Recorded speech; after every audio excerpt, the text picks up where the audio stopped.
alegria e satisfação que cumprimentamos os nossos amigos e irmãos do portal Escola Dominical com a gloriosa paz de nosso Senhor e Salvador Jesus Cristo.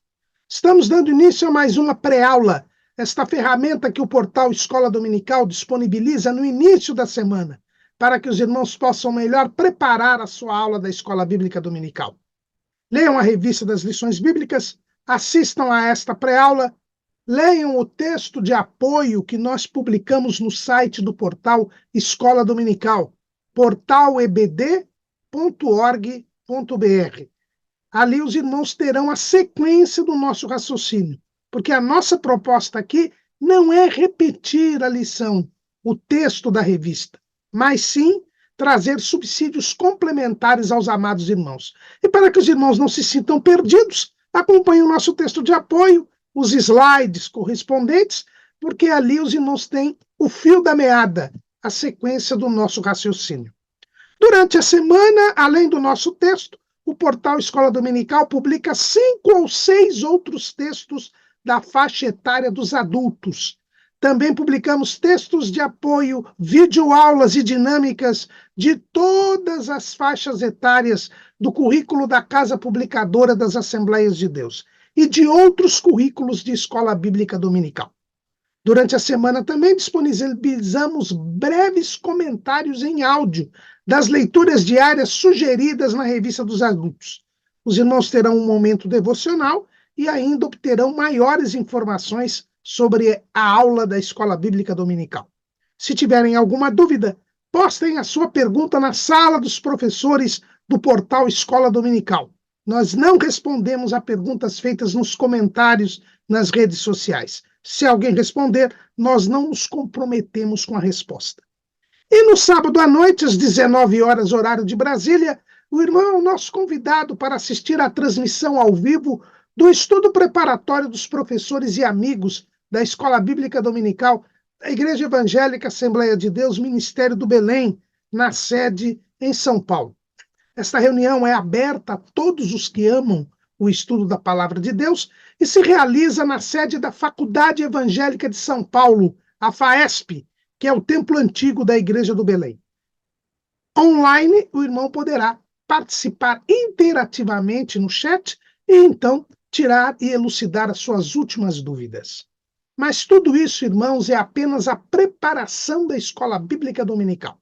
Ela somente se realiza quando o povo do Senhor vai à casa do Senhor, no dia do Senhor, para estudar a palavra do Senhor.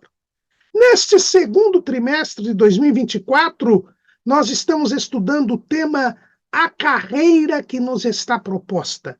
O caminho da salvação, santidade e perseverança para chegar aos céus. O nosso comentarista é o pastor Osiel Gomes da Silva, que é o pastor presidente do campo de Tirirical, em São Luís, capital do estado do Maranhão. E nós já estamos na lição de número 12, que é a penúltima lição deste terceiro e último bloco do trimestre, que é o caminho da perseverança, e nós teremos de estudar hoje o tema A Bendita Esperança, a marca do cristão.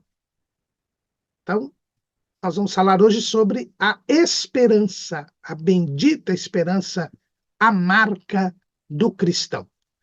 Aquele que perseverar até o fim será salvo. E, além da fé, que é o combustível do nosso veículo neste caminho da salvação, nós temos também um objetivo. Nós temos também uma força que nos impulsiona em direção ao céu. E esta força é a esperança.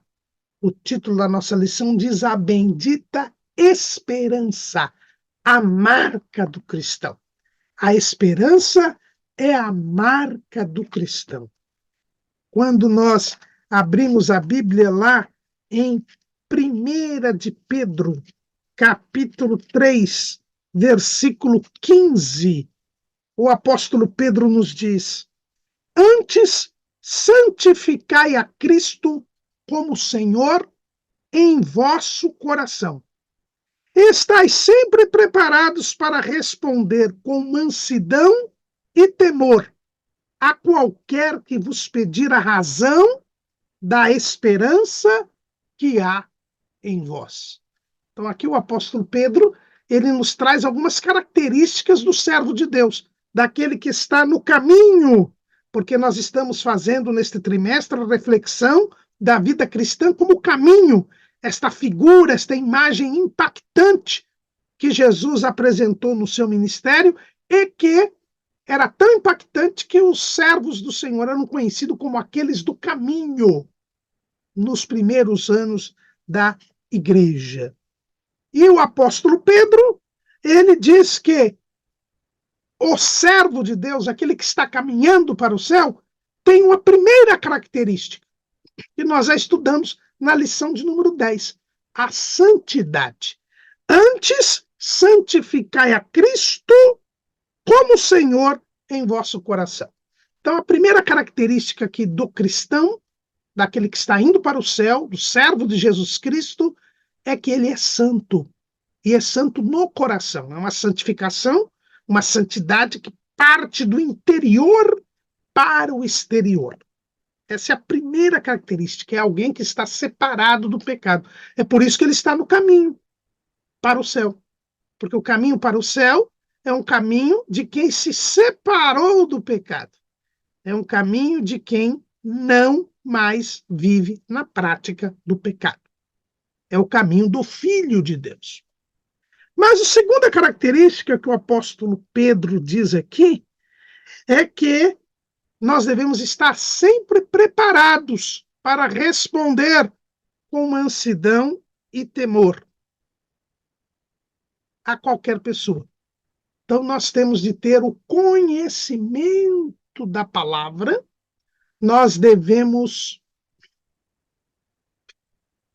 saber por que vivemos em santidade e para que vivemos em santidade. Eu tenho que estar pronto para pregar o evangelho. Eu tenho que estar pronto para anunciar a Jesus Cristo. A minha vida santa tem um objetivo: suscitar no próximo o interesse pela salvação. Pela minha vida eu já prego, e pregando pela minha vida, num determinado momento, as pessoas virão perguntar a respeito desse meu procedimento diferente. E aí vem o terceiro elemento que o apóstolo Pedro nos coloca, que é a esperança que há em nós. As pessoas, ao notarem a nossa vida santa, estarão despertadas na sua curiosidade, mas elas também verão em nós a esperança. E isto, irmãos, nestes últimos dias da igreja sobre a face da terra, é algo fundamental, porque o que existe hoje é o desespero. O desespero é o contrário da esperança. O desespero é o contrário da esperança. Então, o que existe em nós é a esperança. E as pessoas vão notar que nós estamos esperando algo, que existe algo que nos anima a viver, que existe algo que nos dá o bom ânimo, apesar das dificuldades da vida. Nós não desistimos da vida, nós não estamos desanimados, nós estamos caminhando para o céu. E apesar de todas as adversidades, nós não estamos prostrados na vida.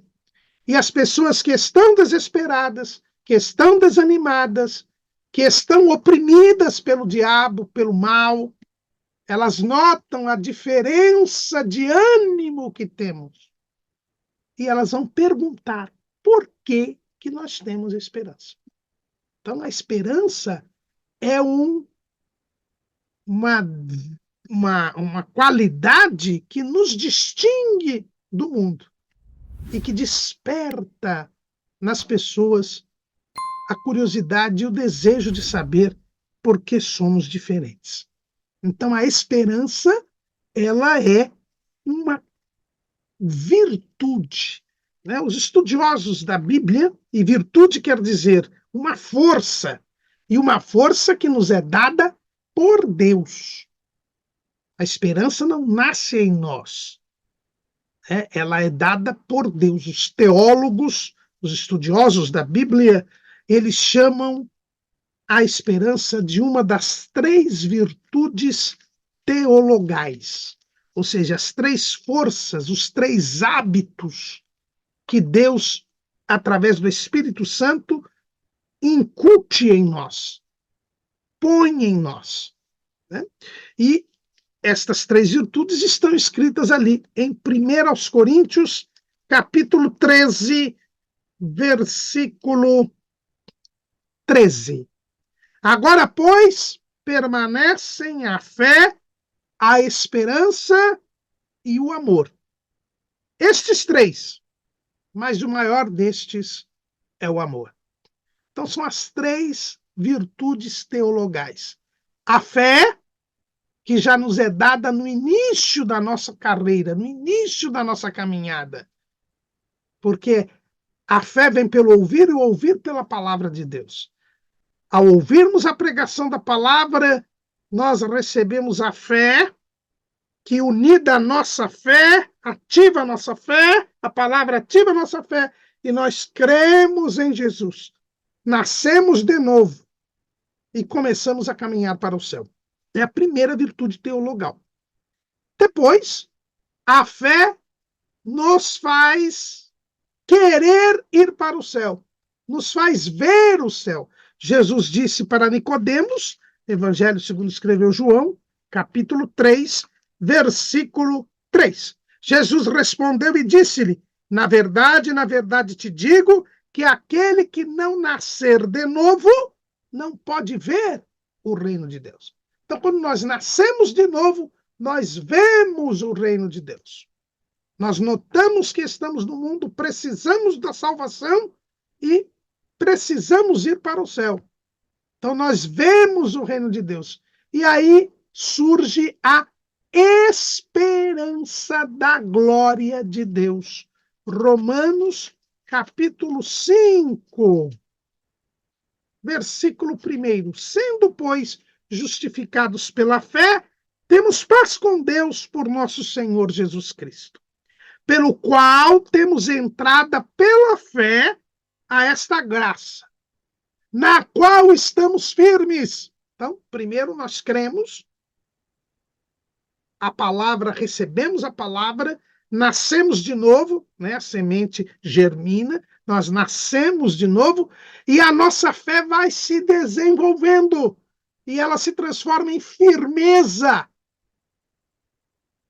Damos entrada na graça pela fé, na qual estamos firmes. A firmeza, que é o crescimento da fé. A fé crescente me traz a firmeza. E aí vem, e nos gloriamos na esperança da glória de Deus. Estando firmes, santificados, né? Como disse Davi no Salmo 40, leiamos aqui, no Salmo 40, tirou-me de um lago horrível, de um charco de lodo, pôs os meus pés sobre uma rocha, firmou os meus passos. Salmo 40, versículo 2. Firmados pelo Senhor na rocha, que é Cristo, nós agora nos gloriamos na esperança da glória de Deus, porque eu vejo o reino de Deus. E agora eu quero entrar no reino de Deus. Agora eu espero chegar aos céus. Essa é a esperança da glória de Deus. Lembremos mais uma vez aqui a feliz alegoria de John Bunyan no Peregrino. Cristão, ao se reconhecer pecador e saber que ele precisa sair da cidade da destruição, ele é avisado por evangelista que ele tem que ir para a cidade celestial. E ele, embora não tenha visto a porta estreita, ele vê uma pequena luz lá, que seria a cidade celestial. E dali para frente ele vai sempre esperando chegar à cidade celestial. E ele só vai avistar a cidade celestial próximo ao término da jornada. Porque ele vai pela esperança da glória de Deus. Quando nós pecamos, nós somos destituídos da glória de Deus. Quando nós nascemos de novo, nós estamos em comunhão com Deus. E, portanto, agora nós esperamos a glória de Deus. Nós sabemos que agora nós temos acesso à glória de Deus, entrada na glória de Deus. E, por ora, nós apenas esperamos a glória de Deus. Por quê? Porque esta esperança, ela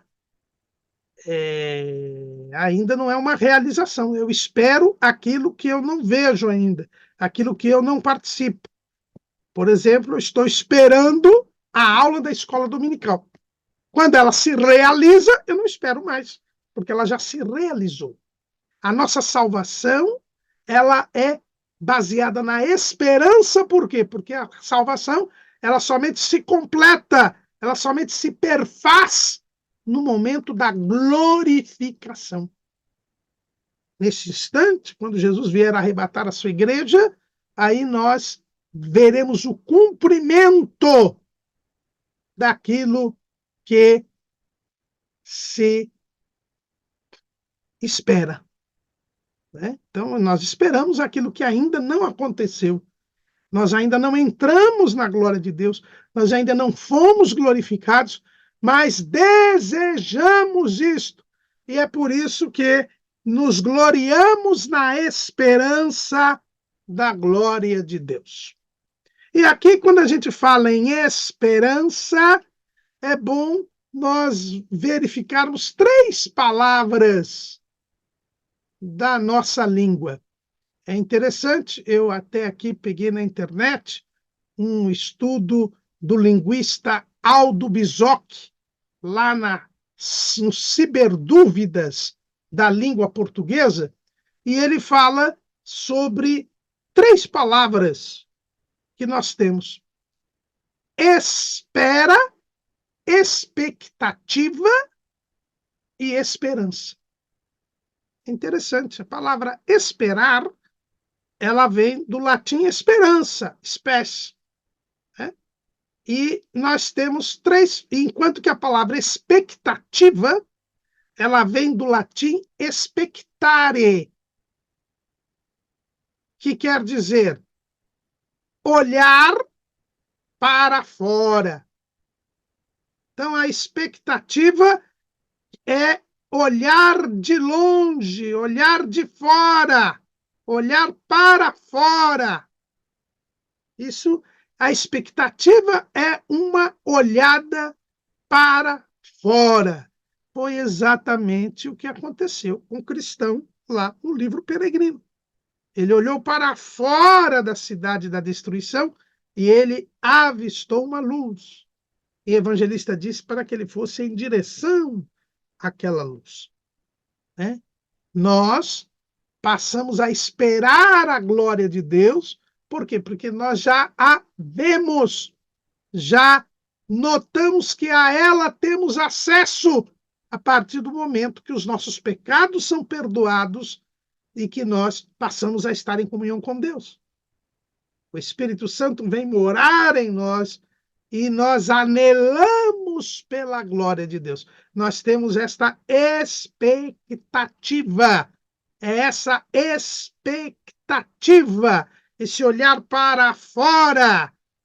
E é interessante que a expectativa é, diz aqui o linguista Aldo Bizoc, que é algo provável, mas não totalmente certo.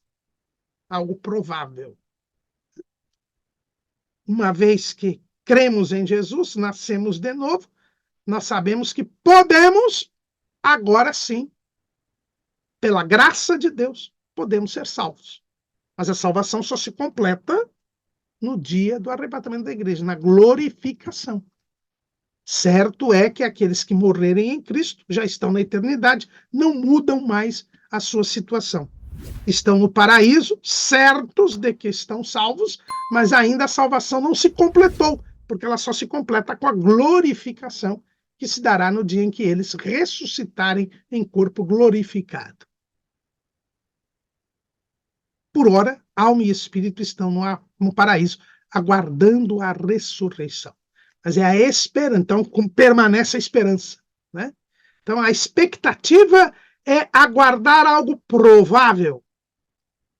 A espera, diz aqui o linguista, que é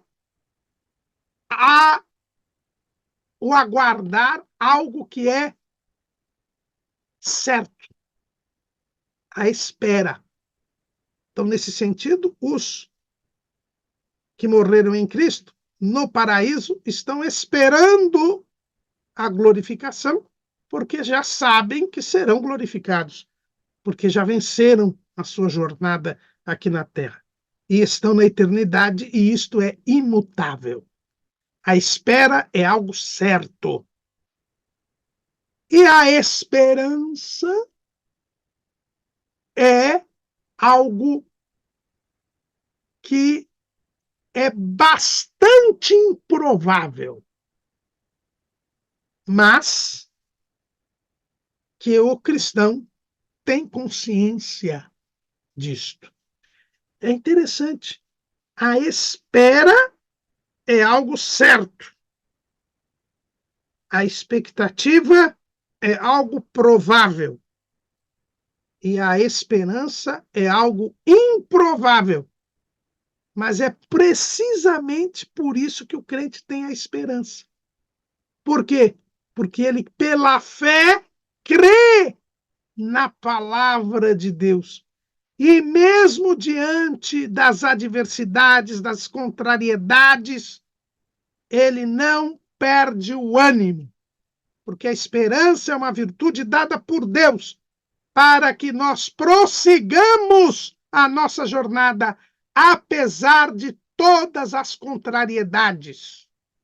É por isso que o apóstolo Paulo mostra que a esperança, ela advém das adversidades, das contrariedades, dos aparentes desmentidos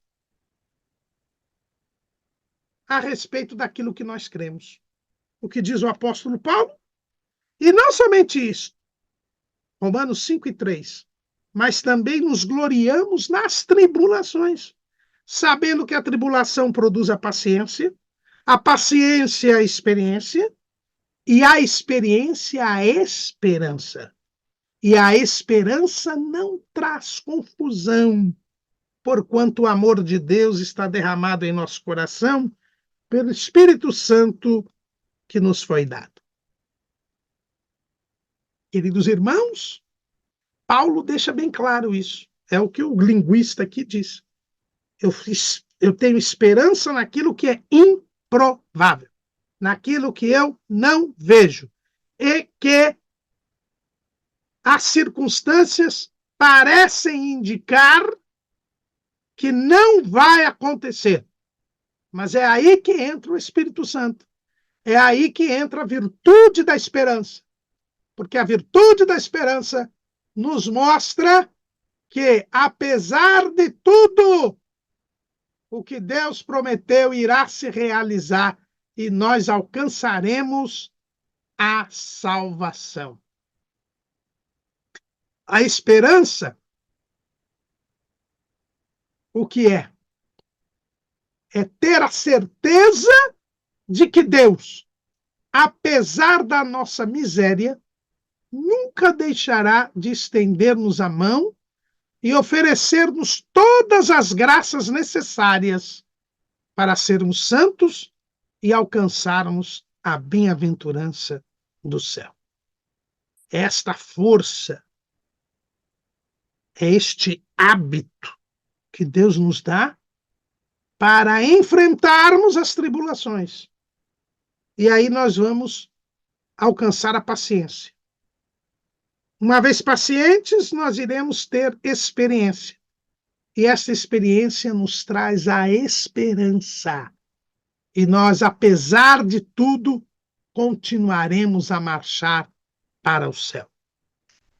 É o que nos fala o apóstolo Paulo.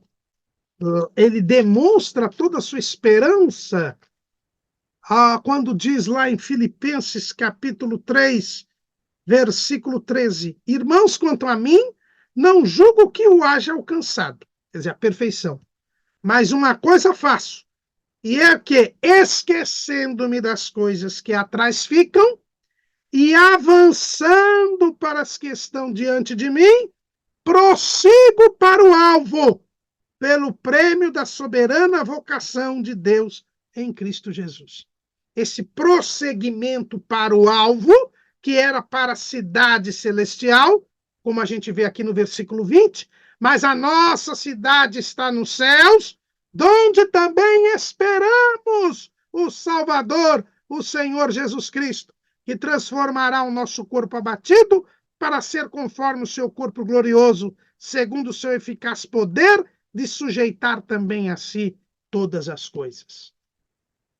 Este prosseguimento para o alvo, e o alvo é a cidade celestial, o alvo é a glorificação, isto é esperança. Paulo mostra ter esperança, porque o seu objetivo é chegar ao céu. É por isso que, pouco antes de morrer, ele não mostra ter medo da morte, mas ele vê a morte como o meio pelo qual ele ainda iria glorificar a Deus para chegar até a glorificação.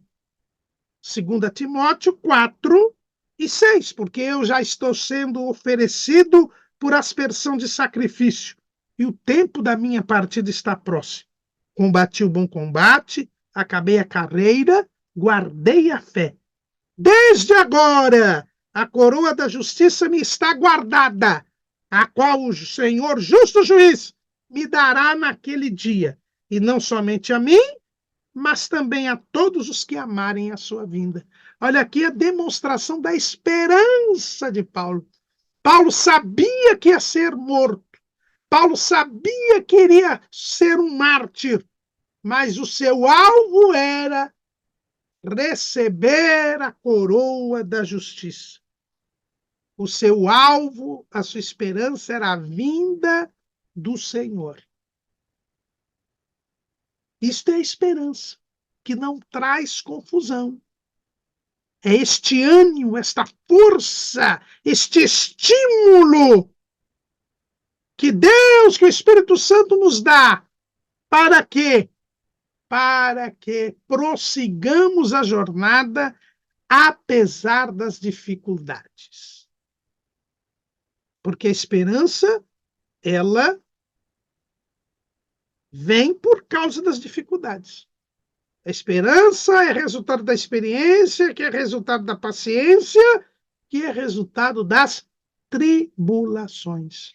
Jesus demonstrou a sua esperança. Hebreus capítulo 12, versículo 2. Olhando para Jesus, autor e consumador da fé, o qual, pelo gozo que lhe estava proposto, foi proposto para ele um gozo. Ele esperava o gozo, que era sentar-se à direita do Pai. Ele diz, pelo gozo que lhe estava proposto, suportou a cruz, desprezando a afronta, e assentou-se à destra do trono de Deus.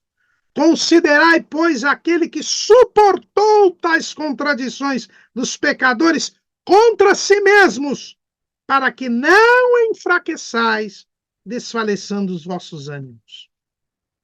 Então, aqui nós vemos isso. A esperança nos impede que nós desanimemos.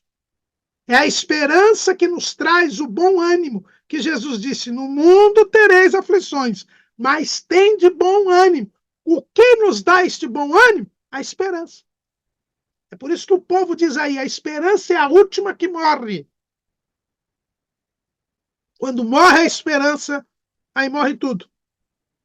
Aí você não fica prostrado. É o que acontece no mundo, as pessoas estão desesperadas. Elas não esperam nada. Daí porque o aumento de suicídios, de depressões, porque as pessoas estão prostradas, elas estão oprimidas, elas não veem uma luz no fim do túnel. Essa luz no fim do túnel é a esperança. É por isso que a nossa lição diz que a bendita esperança é a marca do cristão. Como disse Pedro, as pessoas vão vir perguntar para nós a razão da esperança que há em nós. A esperança é uma das características do cristão. Ainda voltando lá no livro Peregrino, é por isso que as três principais personagens do livro, que são três salvos, é fiel, porque a fidelidade, a fé é uma característica do cristão, e a esperança, ou esperançoso, que é o companheiro que vai até o final da jornada com o cristão. Fiel é morto antes, lá na Feira das Vaidades, ele acaba sendo morto. Ele é um mártir. Ele vai primeiro para o céu antes que os dois. Mas não é à toa que Bunyan coloca essas três personagens para mostrar que a esperança é fundamental para que nós cheguemos ao céu. E o título ainda diz a bendita esperança. E esta expressão é tirada de Tito, capítulo 2, versículo 13. Tito 2 e 13.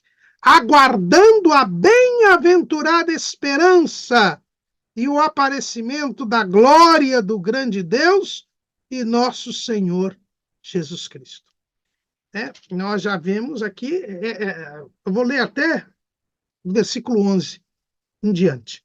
Porque a graça de Deus se é manifestado, trazendo salvação a todos os homens, ensinando-nos que, renunciando à impiedade e às concupiscências mundanas, vivamos neste presente século sóbria, justa e piamente, aguardando a bem-aventurada esperança e o aparecimento da glória do grande Deus e nosso Senhor Jesus Cristo. Paulo aqui, ao seu filho na fé Tito, ele diz o quê? Que a graça de Deus se manifestou, Jesus se manifestou. E nos ensina que nós devemos, primeiro, renunciar à impiedade e às concupiscências mundanas. A santidade de que Pedro também falou. Segundo, tenhamos uma vida sóbria, justa e pia. Uma vida sóbria sob o domínio do Espírito Santo. Uma vida justa e de amor ao próximo, segundo a palavra, e uma vida pia, uma vida de relacionamento com Deus. Mas por que eu vou viver aqui neste mundo sóbria, justa e piamente? Porque eu estou aguardando a bem-aventurada esperança e o aparecimento da glória do grande Deus e nosso Senhor Jesus Cristo. Eu cumpro as Escrituras, eu vivo em santidade, eu amo o próximo, eu mantenho um relacionamento com Deus. Por quê? Porque eu estou esperando o céu. Porque eu espero o momento em que Jesus virá buscar a sua igreja. É isso que me anima, é a esperança da glória de Deus, a esperança que não traz confusão, que me anima a viver no presente século sóbria, justa e piamente. Se não tiver essa esperança, eu não prossigo. Se eu não tiver essa esperança, eu não me animo. Voltando àquela figura de estarmos num veículo automotor caminhando para o céu. A fé é o combustível, mas a esperança é o acelerador. Se eu não acelerar, o carro não anda. Se eu puxar o breque, o carro fica parado, embora tenha gasolina. Eu preciso ter fé, porque a fé me faz caminhar. Mas eu preciso também do acelerador, eu preciso da esperança, para que eu me desloque em direção ao céu. E aqui a expressão que Paulo diz é que a esperança é bem-aventurada. O título da nossa lição diz Bendita a Esperança, porque na Nova Almeida Atualizada, que também é versão oficial das Assembleias de Deus, a palavra bem-aventurada aqui está traduzida como bendita. Mas no original grego a palavra é makarios, e makarios quer dizer bem-aventurado. Eu entendo que a palavra bendita aqui não traz a riqueza do original grego. Bem-aventurado é aquele que é mais do que feliz, aquele que é próspero, aquele que é afortunado, aquele que é abençoado. Tanto que Jesus diz no Sermão do Monte, no início do Sermão do Monte, que é até chamado de Sermão das Bem-aventuranças, ele diz que os seus servos são bem-aventurados. Macários. Esta esperança é bem-aventurada, é mais do que bendita, é bem-aventurada. É porque eu tenho esta bem-aventurada esperança que eu vivo como um bem-aventurado. Que eu sou manso e humilde de coração, eu sou aquele que chora, eu sou o pacificador, eu sou aquele que é manso, né? Eu sou aquele que é injuriado e perseguido por causa da justiça pelo nome de Jesus. Eu sou aquele que é limpo de coração. Eu sou aquele que é perseguido por causa da justiça. São as características, e tem fome e sede de justiça. As 9 características do servo de Jesus, que são precisamente as 9 qualidades do fruto do Espírito.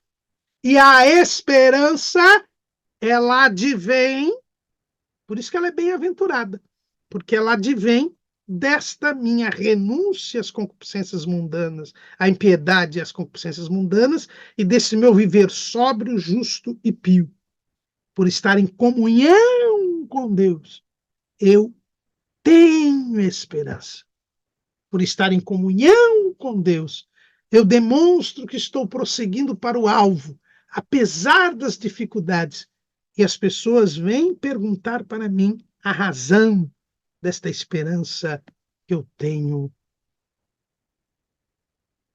e que me faz ter uma vida diferente das outras pessoas.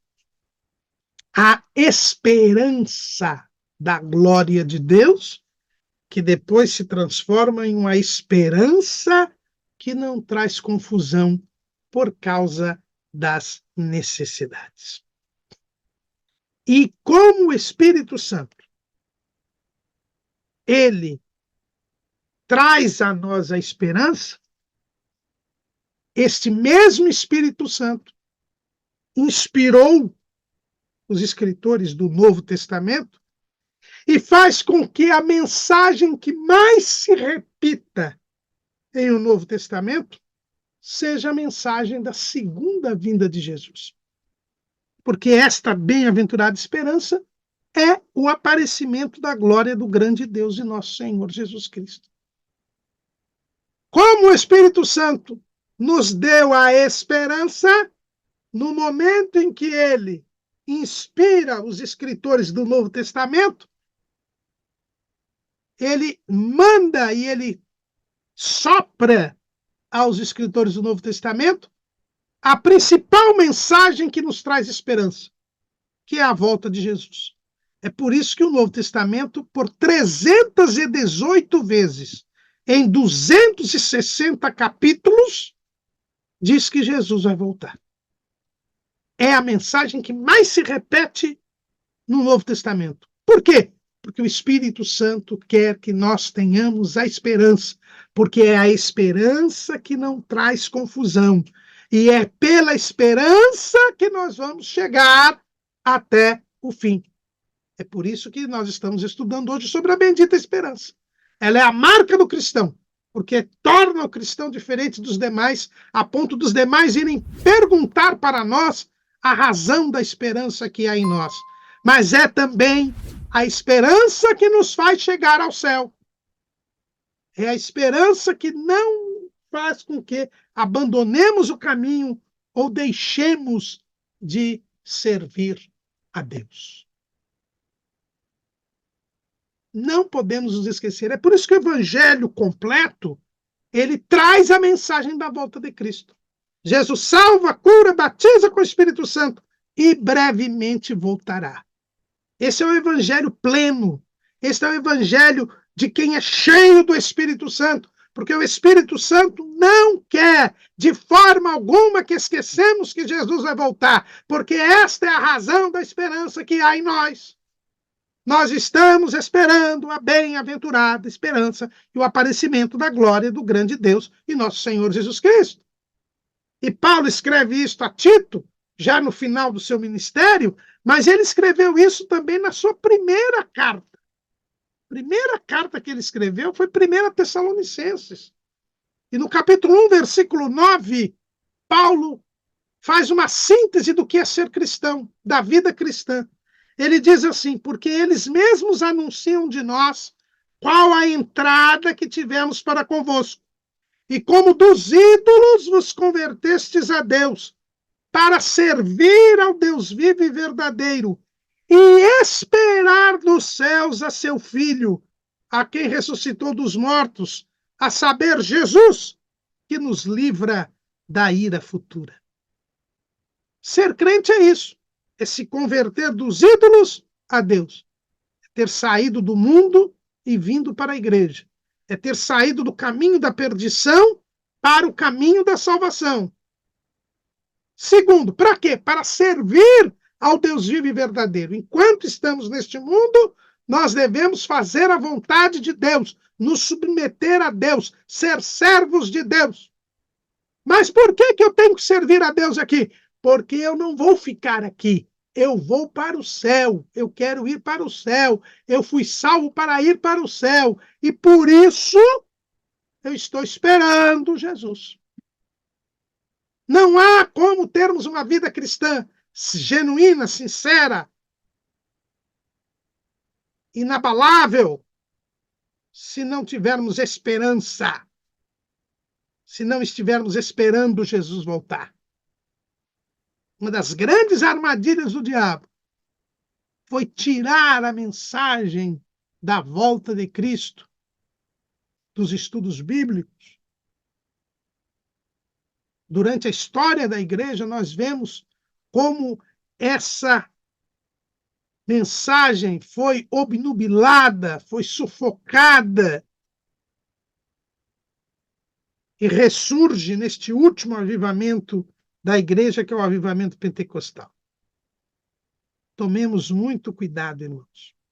As pessoas estão se esquecendo que Jesus vai voltar. E muitos já estão desanimando e já não creem mais nesta promessa. Pedro disse que isto aconteceria no final dos tempos, dos tempos da igreja aqui na Terra. Segunda de Pedro, capítulo 3,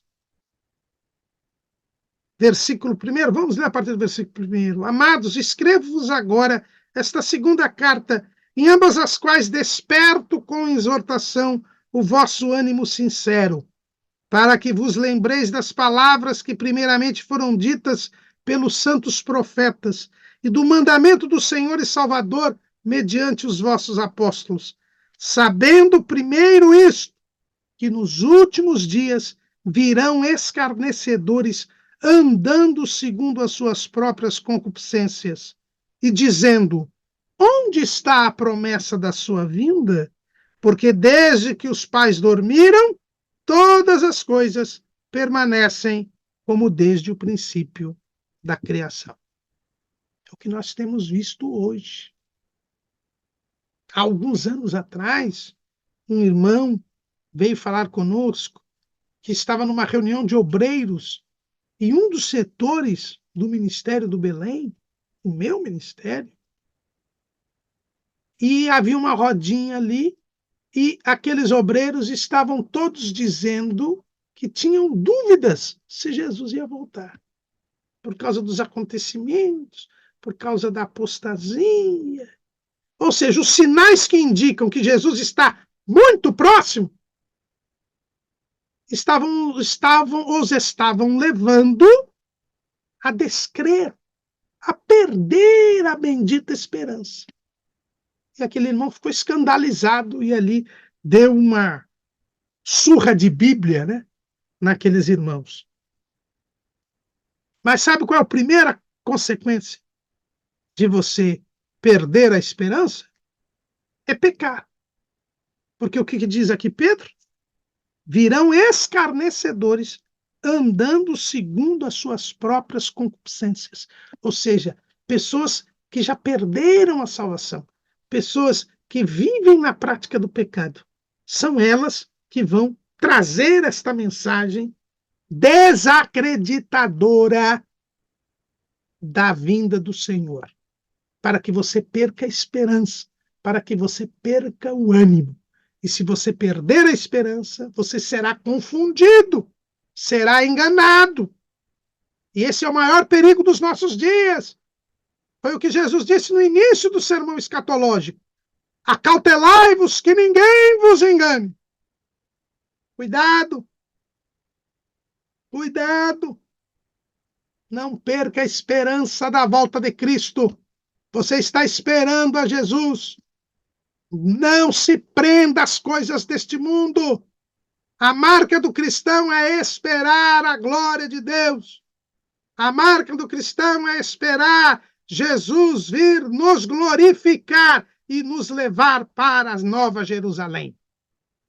Pense no céu, como diz lá o pastor Eliseu, que está fazendo missão lá em Oeiras, no estado do Piauí. Vamos pensar no céu, irmão. A esperança é resultado desse pensamento no céu. Porque aqui não é o nosso descanso. Porque nós estamos esperando a Jesus, que nos livrará da ira futura, como disse Paulo, escrevendo em 1 Tessalonicenses. E, precisamente porque a marca do cristão é a bendita esperança, que nós devemos viver em vigilância. Aliás, o linguista Aldo Bolzoc, ele faz questão de lembrar que a palavra esperar também tem como sinônimo a palavra aguardar. E a palavra aguardar vem de uma palavra alemã, do germânico, Wardung, que quer dizer olhar e vigiar. Ele até lembra que olhar em francês é regarder e em italiano é guardare. Então, esperar, aguardar, e aqui o apóstolo fala aguardando o aparecimento da glória do grande Deus e nosso Senhor Jesus Cristo.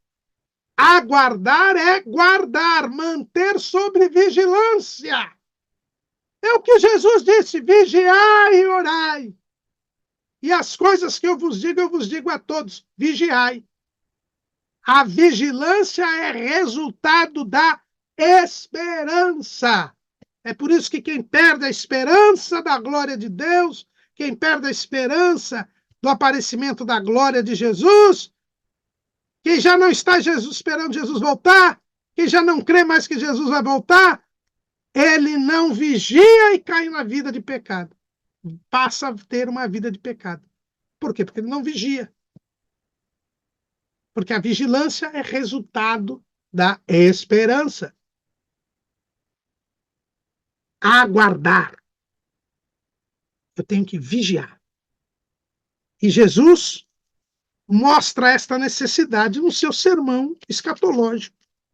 Além de dizer que nós não podemos, temos que tomar cautela para não sermos enganados, ele fala da vigilância. E as três parábolas que estão no sermão profético de Jesus, capítulo 24 de Mateus, elas nos falam de vigilância.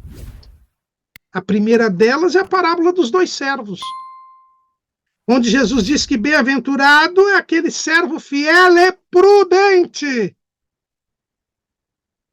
É o servo que toma cuidado em fazer o que o Senhor mandou, porque sabe que deverá prestar contas.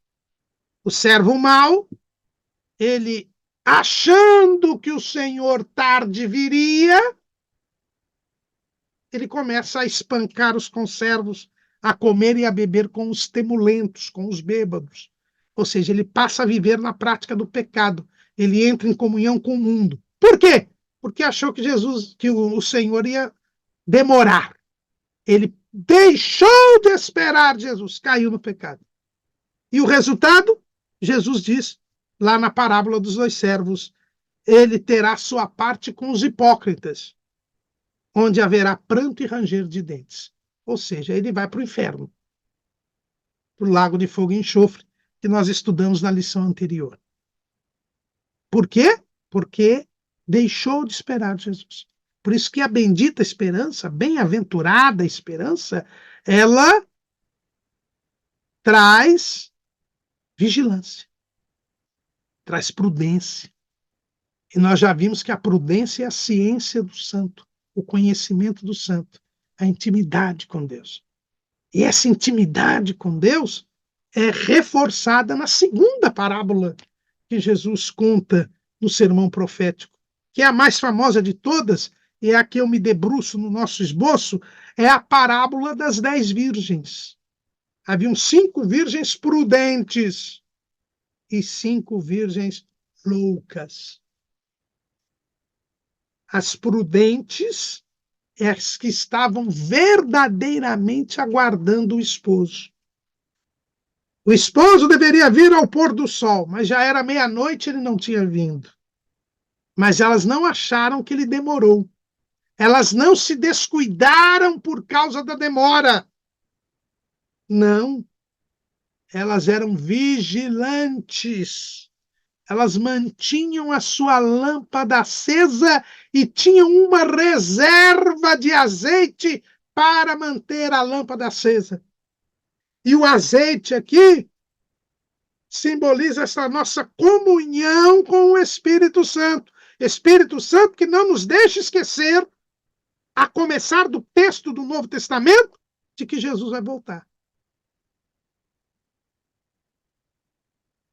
E essa imagem do azeite como a comunhão com o Espírito Santo, nós temos lá no livro do profeta Zacarias. Zacarias, uma das visões que o profeta Zacarias teve, lá no capítulo 4, foi a visão do azeite, né? De uma lâmpada de azeite. Vamos ler lá, Zacarias capítulo 4. E tornou o anjo que falava comigo e me despertou como a um homem que é despertado do seu sono. E me disse, que vês? E eu disse, olho e eis um castiçal todo de ouro e um vaso de azeite no cimo, com as suas 7 lâmpadas, e cada lâmpada posta no cimo tinha 7 canudos. E por cima dele 2 oliveiras, uma à direita do vaso de azeite e outra à sua esquerda. E falei e disse ao anjo que falava comigo, dizendo, Senhor meu, que é isto? Então respondeu o anjo que falava comigo e me disse, não sabes tu o que isto é? E eu disse, não, Senhor meu. E respondeu e me falou, dizendo, esta é a palavra do Senhor a Zorobabel, dizendo, não por força, nem por violência, mas pelo meu espírito, diz o Senhor dos exércitos. Percebam que esses vasos de azeite, havia ali uma espécie de dutos, né, de canos, e o azeite vinha diretamente por 7 canudos, ele vinha e não cessava. Isto mostra a comunhão com o Espírito Santo. Não é por força nem por violência. É por isso que o cristão tem esperança. apesar de todas as dificuldades, das contrariedades, ele sabe que será vencedor, que chegará ao trono de Cristo. Por quê? Porque o Espírito Santo anima. Ele sabe que Jesus vai voltar e que todas essas dificuldades são a prova disso. Agora, não há como o Espírito Santo agir se não houver este fluxo. Havia as duas oliveiras e das oliveiras vinha o azeite pelos canudos. Eu preciso estar ligado ao Senhor, em comunhão com o Senhor, para ter o azeite necessário para manter a minha lâmpada acesa até a hora que o esposo chegar, até a hora que o noivo chegar. Se ele demorar, eu tenho que ter reserva de azeite para que a minha lâmpada não se apague. Lá no tabernáculo, as lâmpadas que estavam ali no castiçal nunca podiam ser apagadas. Tinha que haver contínuo azeite para que elas ardessem. Elas não podiam se apagar.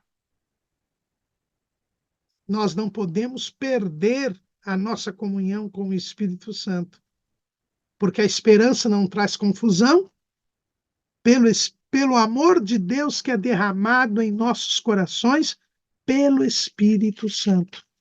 Nós já lemos isso aqui hoje em Romanos, capítulo 5.